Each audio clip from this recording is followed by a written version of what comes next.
So next we're going to get a little more immersed into VR. And I'd like to welcome to the stage Shiraz Azmal from Spaces here in LA. So Shiraz, come up and take the stage with me. Thank you.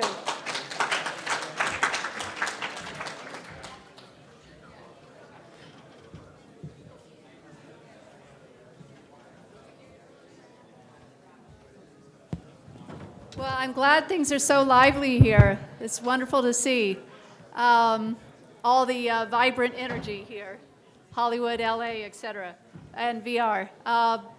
But here I first met Shiraz about a year ago and interviewed him here at his place in LA. And Shiraz has just the most fascinating story of a VR company startup from LA that's doing business in China. And the kind of business that they're doing in China is really exciting. And Shiraz is going to tell us about that and tell us about how they got started and how things are going in China. So Shiraz, how are things going in China? Pretty good. Yeah. I know you're just getting started really in China. Yeah, actually, before I answer that, Sure. just want to thank you for putting on this event. Super excited actually because this is, very China-U.S. focused, and I couldn't think of a better, event to come speak about what we're doing because we're very China-U.S. focused as well. Spaces, as a company, actually, I like to say we're a new company that's been around for a long time. The core of the company, we were just down the street here at DreamWorks Animation for many years, building all of the VR and mixed reality entertainment experiences, attractions, video games as part of the Dream Lab. And so we learned a lot about VR probably long before a lot of other folks got the opportunity to spend time, all day, all night working on it. And about 13 months ago, or 15 months ago now, Jeffrey Katzenberg and Lincoln Wallen, the CEO and the CTO for DreamWorks, gave Brad Herman, my co-founder, and I the green light to spin out the company, form the company Spaces, and then spin it out a few months later to focus on kind of creating a new category of entertainment, attractions for out-of-home entertainment. So we take big spaces or small spaces and create these experiences where you can go anywhere and do anything. And strategically, from day one, I said to myself, it's very important for us to have investors from China, from Japan, and the US. And we went and sought those specific investors to help us have a strategy to take the products and crazy ideas that we have to market. So what are some of those crazy ideas that you're taking to market now in China? Yeah, so about, I guess, like almost 12 months ago, a few months after we formed the company and separated, we closed our investment funding with Comcast Ventures, our largest shareholder, along with 10 other investors, 4 of which are Chinese. And Youku, the former president of Google China, Li Kai-fu, China Rock Capital, and Song Chen. Song Chen, I had never really, I was never aware of them until in the early days of our startup. They're the second or now maybe third largest theme park operator in China with about 23 million annual visitors. And so they came to us and said, we're looking for a team like you to take some of the things that we've heard that you've built in your prior life at DreamWorks and to bring those to our parks. And so for the last year, we've been building a series of attractions that will be coming to market next year in China. And they're really kind of cool. I mean, what I can say is one of the rules we have is that we like to build experiences where they all have VR or mixed reality as part of them. But we like to say that the experience starts long before you put on the headset. So much like you'd go to a theme park where there's some theming, a pre-show, kind of an experience. and then the actual ride or the experience that you go for. So we kind of build this entire kind of fully themed world where VR just happens to extend the experience itself. So we're doing some very Chinese specific themed attractions and parks, and then also some very Western, Hollywood-based IP attractions. And so, yeah, we're excited. It takes a while to actually build real things in the real world versus just digital. So we're kind of a mix of all of that. And I think that's truly amazing. And another interesting aspect of your story is where you're building these designs. So right here in LA and some other key entertainment hubs. Yeah. So can you talk about what's going on in these big lots where Yes. you're working? So some of you have known us.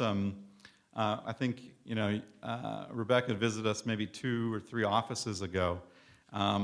Every few months, I kind of like to think we're like nomads or something. We're moving to larger and larger places, spaces, if you will.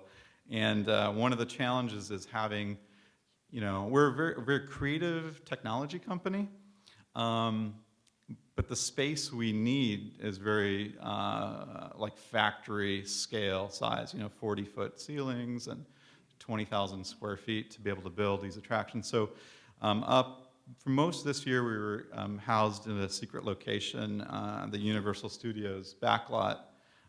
So every day we'd be walking to work, and you'd have the Universal tours that go through. And I'd take my 8-year-old to work, and so every now and then, and people would wave to you, and thinking we're like, Hollywood. But we were just basically housed in these big sound stages, building some of these attractions. So we have spaces out here in Orlando, which is kind of the heart of U.S. kind of theme park business, where some of the larger kind of ride systems that we're enabling with VR are. And then in China, in Hangzhou, we on the grounds of our Songchen, our Chinese theme park operator, we have a facility there. And so we were able to digitally make stuff here, click a button, push it out to Florida, or push it out to China for people to test it and give feedback and all of that. So I imagine you have a lot of patents behind some of these technologies. And I think I read that on your LinkedIn profile that one of them is around nausea, right? That you're creating attractions where people won't get sick if they're riding these things or experiencing them. So can you talk a little bit about some of the patents that go into this? Yeah. So, 4 or 5 years ago, the team, myself and Brad, my co-founder, we put tens of thousands of people through VR. So we had built in our prior life at DreamWorks Animation How to Train Your Dragon experience, where you can fly Toothless the Dragon, and for 81 seconds, and there's fans, and you're flying, and it's really, really, really cool, and actually stands the test of time. We took that to places like Times Square and movie premieres and stuff like that, and so we built more than 100 projects, mixed reality and VR, and we learned a lot about human physiology. And so one of the patents is vibration, audio vibration on the seats that you're sitting on to reduce kind of nausea by triggering certain vibrations within your ear. And so allowing you to create experiences where you're flying, you're physically not moving, but you're actually visually moving, and that reduces nausea. We have another patent on multi-rider VR. So we had created this Santa Claus experience, which it always kind of was interesting to me that like you go to the mall Christmas time, and it's usually kind of for me, my wife loves it, but it's like a miserable experience, like the parking lot and the lines, and we got to get the photo, and my son doesn't want to get the photo because there's this weird guy at the end, and it's like in a red suit. Yeah, in a red suit, and sometimes the Santa's you're not sure if he's totally sober or not. It's kind of True. So we said to ourselves, and this is what actually started the Dream Lab at DreamWorks, which became Spaces. We said, Santa, he doesn't actually live in the mall. He lives in the North Pole. So let's build this experience where you show up to the mall and there's a sign that says, sorry, I'm in the North Pole. And so you and your family have to build, a sleigh and take off. And the taking off and the journey to the North Pole was really centered around VR, where you and all of your family members go into VR and you get transformed into little elves. And you land, and then there's a series of chambers that you physically move through outside of VR. And one of the final rooms is a customs immigration center where we have little short people, little elves, checking your passport before you see Santa.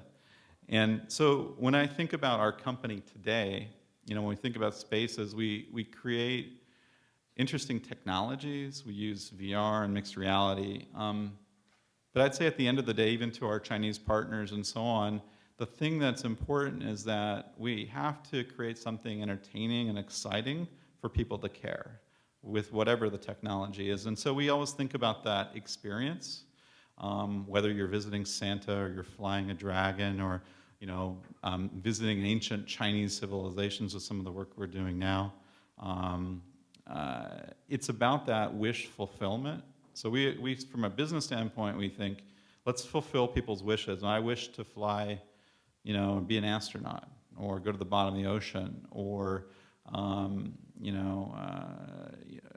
go to these whimsical places like a land of Willy Wonka. And so we create our products and attractions to fulfill that wish, and then we build the technology to enable that as a platform to be able to change it into anything. And then we package that up and sell that to our partners and companies, and generally we share in the revenue from ticket sales and things like that. And so, but ultimately it's like, let's make something cool and amazing that we like, that we think people will enjoy and pay money for. And through all of that, to the patent question, we end up having to create some interesting inventions, and sometimes they're patentable and sometimes they're not. I was talking to some friends of mine from 3D Live here about patents, and as an entrepreneur, balancing whether you patent or you just focus on the business, and it's always this balancing act. But with cutting edge technology, you'll always find yourself inventing new things, and you ask yourself, is it core to the business or not? And sometimes it is, and sometimes it isn't. But yeah. So the Santa Claus example was great, and it was also very interesting that you talked about how you're adapting to the Chinese culture, and you're introducing some aspects of China civilization, ancient civilization. Are there other ways that you are tailoring the content specifically for a Chinese audience? Yeah, in fact, I like to say, if you think about building a company and the products you make, so to answer that question, a third of our company, first it's like the product. What do we need to do to build? And the product is going to be sold in China and the US and other places. So a third of our company are video game developers. And I spent 25 years making games, and a lot of Pixar games and Nickelodeon and things like that. And then a third are Imagineer types. And then a third are filmmakers. And so that's the DNA of our company. And then if you look at, well, for us to effectively, make something that will resonate with China, we need to have the right kind of mix. And so, some folks who are here from our company, Zahan, sitting up here in the blue, and Anthony, our COO. Anthony is from Atari.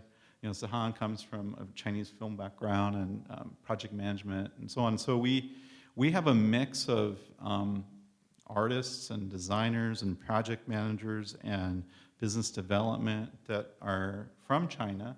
They totally get China because that's where they were born and raised, yet they can communicate, and they're very bilingual here. And so a lot of what we're doing is very creative. And I'll tell you, before Sahan and some of the others had joined, when we communicate with our Chinese partners about creative ideas, the translation becomes like the biggest challenge. The meaning and the, communicating ideas just get totally lost in translation. And it was a real struggle.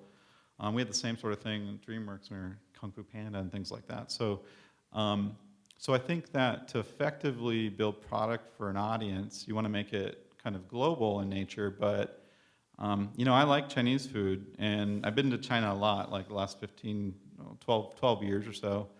I don't speak much Chinese, very little.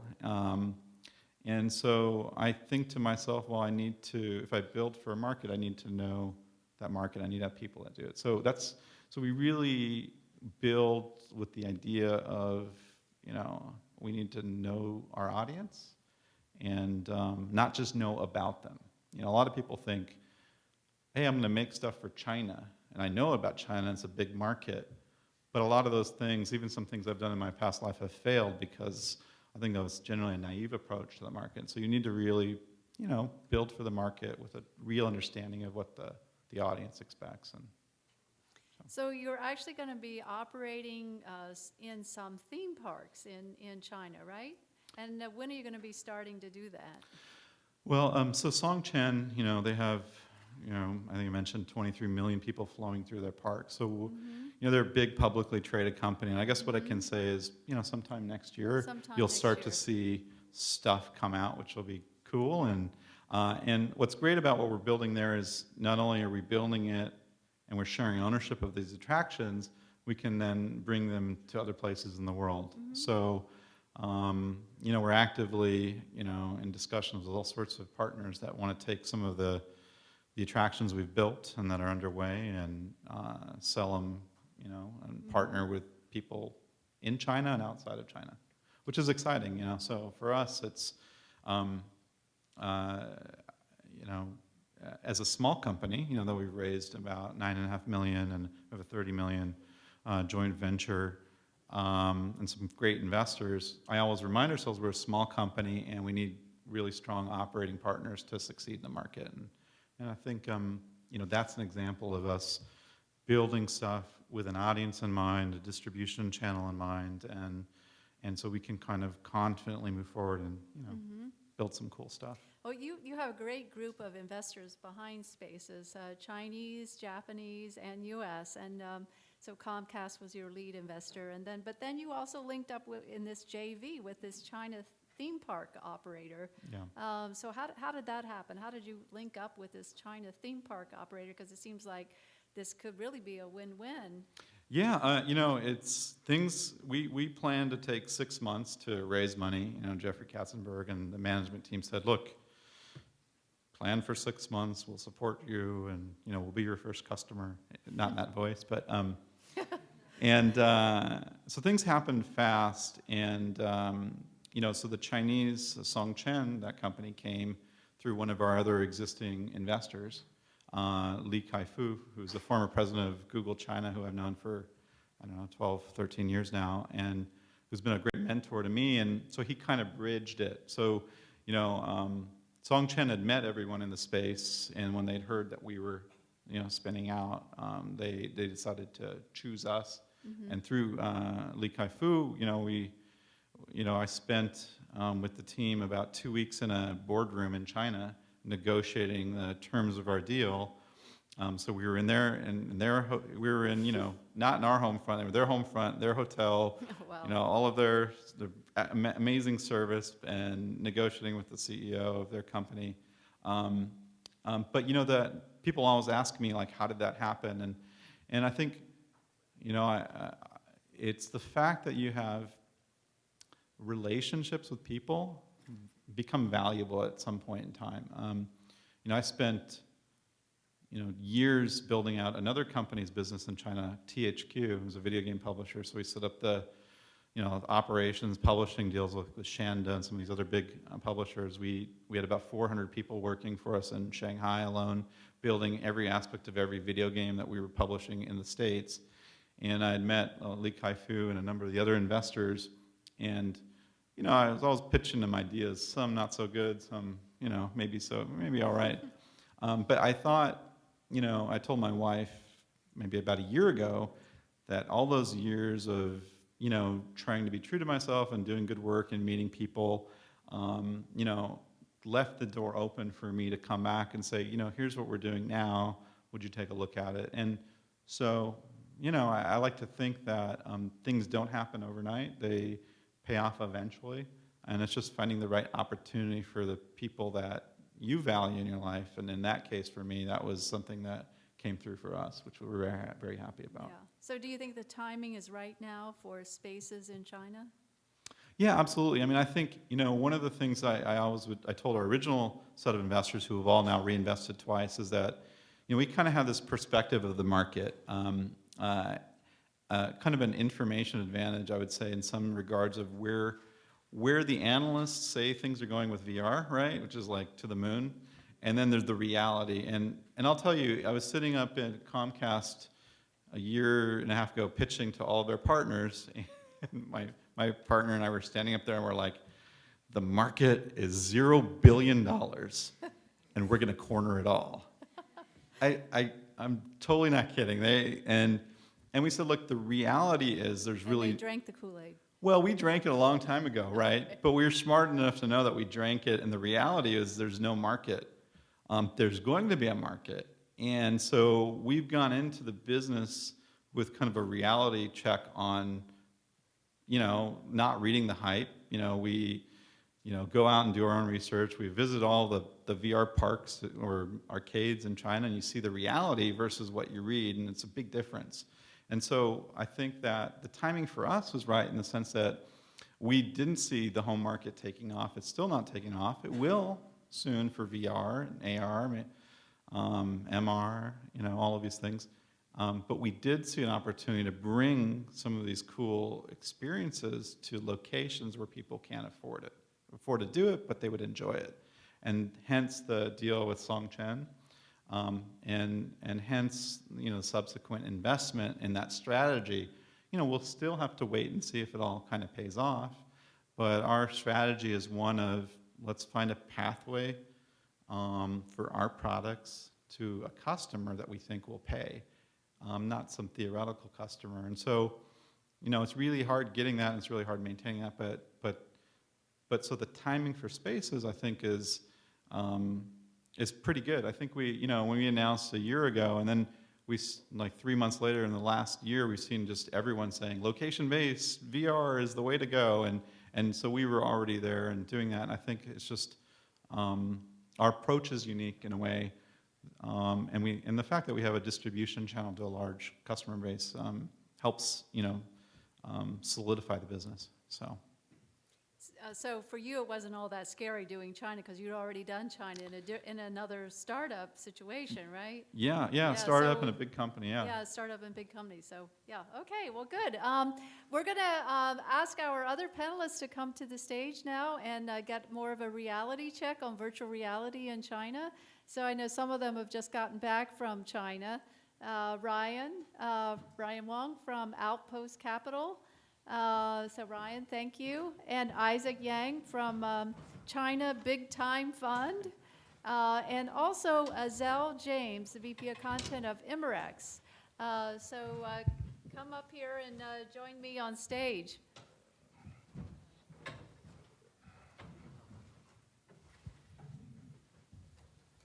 So I'd actually like, since all of you are experts in VR in China as well, and it would be great if you could just kind of informally talk among yourselves. I mean, before we start this, kick off this kind of interactive session, why don't you just each say a few words about what you're up to and what your expertise is and your view of where VR and China is. And then we'll just move into the kind of interesting dialogue amongst all of you. Okay, go ahead, Azzel.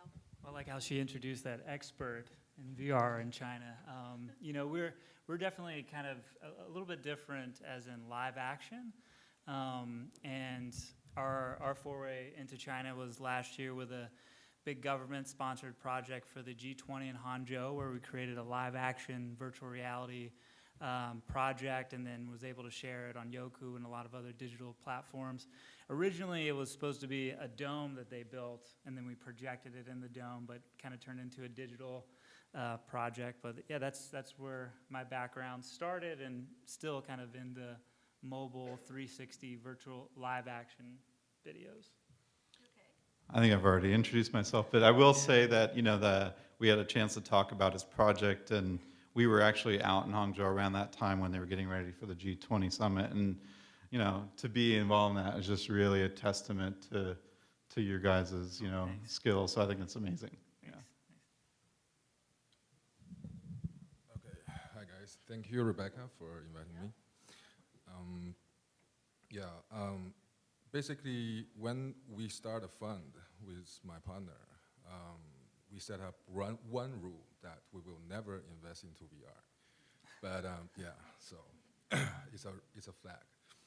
Anyways, we are partnering with CRTV, which is the only economic arm of SARFT, that is the censorship body, as you guys must know. And originally, we invest into the supply chain of the entertainment and culture-related business. And VR is just, just like I said, it's a flag. We raise it. We said we don't invest into it, but we did. So, yeah, I'm not an expert actually in VR. From my point of view, is the industry is not quite there yet, but it will grow. So, I'm very happy to sit with you guys right here to maybe we can discuss more about it. Thank you. Hey, my name is Wang, and I'm the founding partner of Outpost Capital. So we are an early stage VC fund based in the Bay Area, and we are one of the most active VR/AR investors in the Bay Area as well. So we enter the VR/AR space, we invest in the full spectrum, meaning hardware, software, content platform, enabling technologies, B2Bs, so we invest all of them. A couple of deals we did was we invest in the Rogue Initiative together with Isaac, CBT, and we also invested in a VR music social platform called The Wave VR, together with Chan from Upfront Ventures. And so I guess, what's special about our fund is all the founding partners are from China originally. And just as Shiraz mentioned a couple of minutes ago, we think that the biggest problem for the VR/AR industry is the adoption problem. And right now, the adoption on the US side is very slow. So to me, I think China is a key to solve this critical problem for the industry. And that's why we want to bring the China angle to the portfolio companies that we invested. So in what ways is China more advanced in VR than the US? Yeah, I mean, What are some specific examples around that? Right, so there are a lot of dimensions when we talk about this problem, right? So no matter from the sales of the HMDs to the manufacturers of the HMDs, right? If we look at the whole supply chain, China has a lot of unique advantage. But I think if we summarize what's a core driver that is different in China compared to what's in the US, there are primary core drivers I think differentiate China and make China in a very unique position in the mass consumer market adoption. So the number one is the government. So right now, the government is very supportive of the VR/AR industry. And President Xi Jinping said specifically at the G20 conference in Hangzhou that China will be one of the leading high-tech sectors for China in the next 5 years.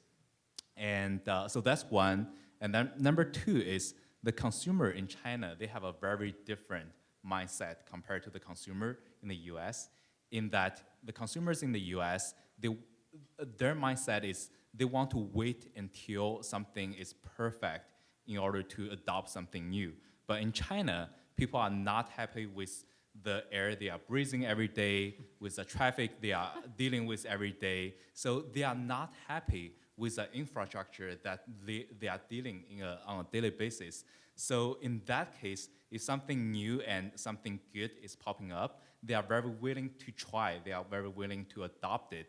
That's why, recently we see cases that, for example, mobile payment, right? Apple Pay and Samsung Pay have been trying so hard to push this kind of new business models and new technologies to the US market, but still today we are carrying our wallets when we are walking the street. But in China, ever since half a year ago, nobody is carrying wallets. Everybody is using their mobile phone, and they finish the transactions using WeChat Pay or Alipay. And here I'm not only talking about the tier 1 cities, but also tier 2, tier 3 cities, even the rural areas. So there are all these villagers, they jumping directly from cash payment. They have no idea about online payment, about credit card system.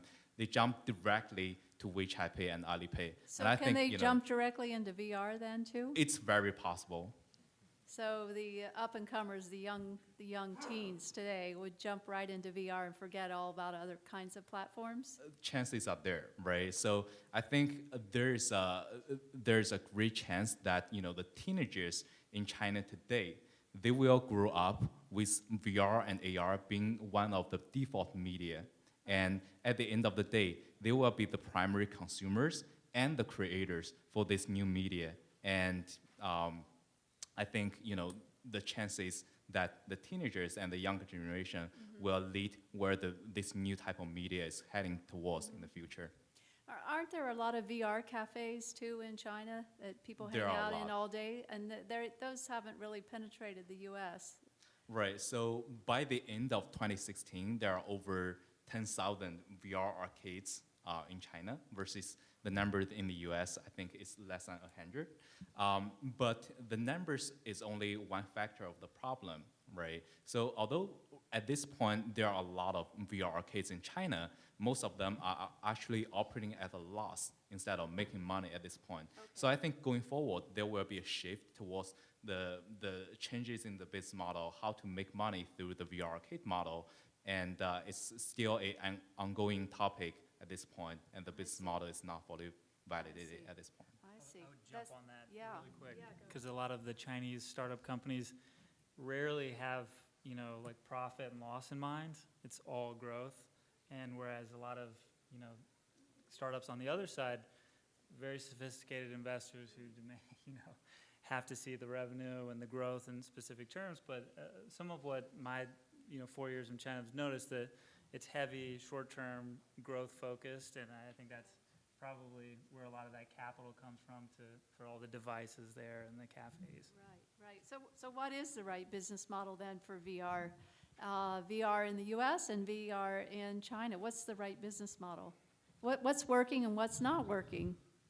Well, my perspective is kind of, I remember like the 90s when there was like the CD-ROM era, and then there was the dot-com era, and we're kind of in that VR era where we're not sure yet, because we're still just focused on VR. And for us, our way forward has been to reframe our business into something else, which is, in our case, an out-of-home entertainment business. And so then we look at the models that work well, like for, whether it's a theme park, revenue model, or a movie theater model, or an arcade, and ask ourselves, who are we competing with? Are we competing with, a movie theater or a coffee bean, or, how are we going to compel customers to want to spend money on our widget?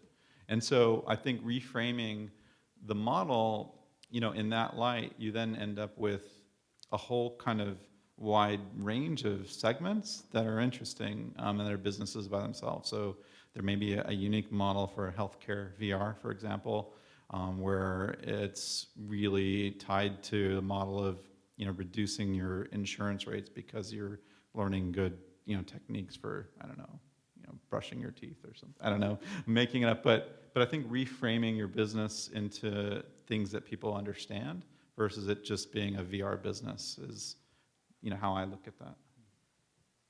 Yeah, okay. I think in China there are only two kinds of business. One is you have really good connection, and the other is you have really good in creative. So if you create something really amazing, then the world will love you. Not only China, not only in the US. But with the VR situation, I think the most promising is still LBEs, right? Location-based entertainment. Because we have so many tourists, so if you can just stand in a spot that the tourist will come, then yeah, you'll be fine. But is that a sustainable business model? I don't know. So my suggestion is still, go for the ultimate creativity. I think that's the most important thing. So is anyone making money as VR investors? We have several VR investors here, and I think in the audience too. Is anyone making money yet? I mean, you guys are all really out there on the edge, right? Taking big risk on whether it's going to work or not, whether people are going to make money with it. Yeah, we are definitely taking a huge risk by making VR/AR investment, right? And I think even before we talk about the business model, a more critical problem to talk about is the market, right? And just as Shiraz has mentioned earlier, that the existing VR/AR market is so small. It's so small that we can ignore it, right? And as a VC, I think the reason we are investing in VR/AR is not we are expecting our portfolio companies to occupy the existing market, but we expect our portfolio companies to create a new market, right? So the existing market is small, and even our portfolio companies can take over like 100%, we are still not interested, right? We want them to create a market and somehow convert people from non-VR users into VR users. And I think that's a goal that we are all heading towards.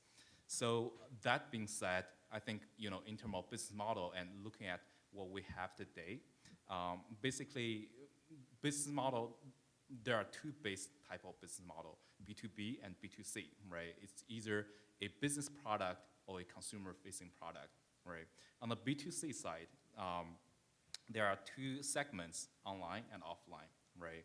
So right now, there are a few content creators that has make money through the online channel.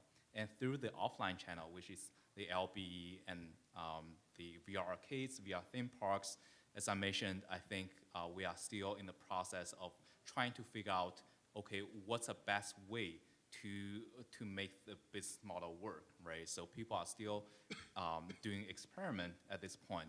So at this point, on the B2C side, I would say that there are not a lot of companies making a lot of money on this side, but most of VR companies on the B2B side, they have experienced their early success.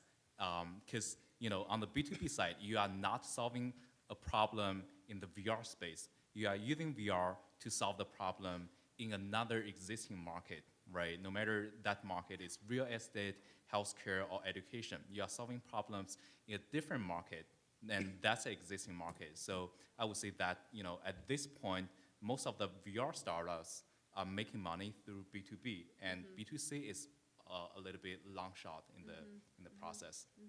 No, I think Ryan, just real quick, he nailed it. I think there are companies making money, but most of it is growth of the ecosystem. So, when I look at our business, I think, how are we validating our, path to revenue? And oftentimes it's one way to do that is through further investment. One is through partnerships that you're able to shore up that create a pathway for the product to maybe make money one day.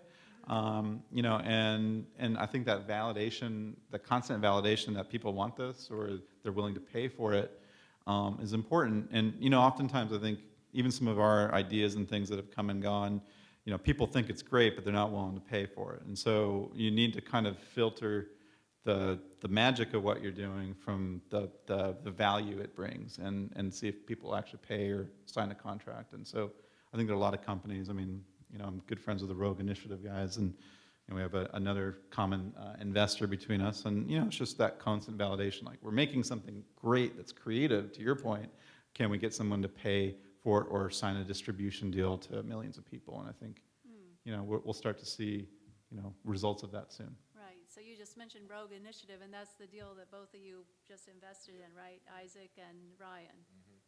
And how big a deal was that? What was $2 million for me. What? A couple of million for me and for Okay. CPT. For CPT. Okay. Our investment model is we take a portion of the mother company in the U.S.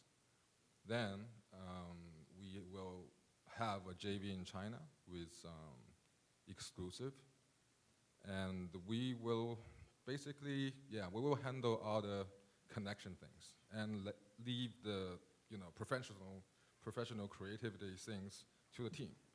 So what we offer is a chance to get into China and save you the trouble of finding the right partner maybe. So what persuaded both of you to invest in Rogue Initiative? Yeah, it's just a great team. A great team. Yes. And Ryan, what? Yeah, so I invested in the Rogue Initiative back in May in 2016. So it's been a while, and ever since.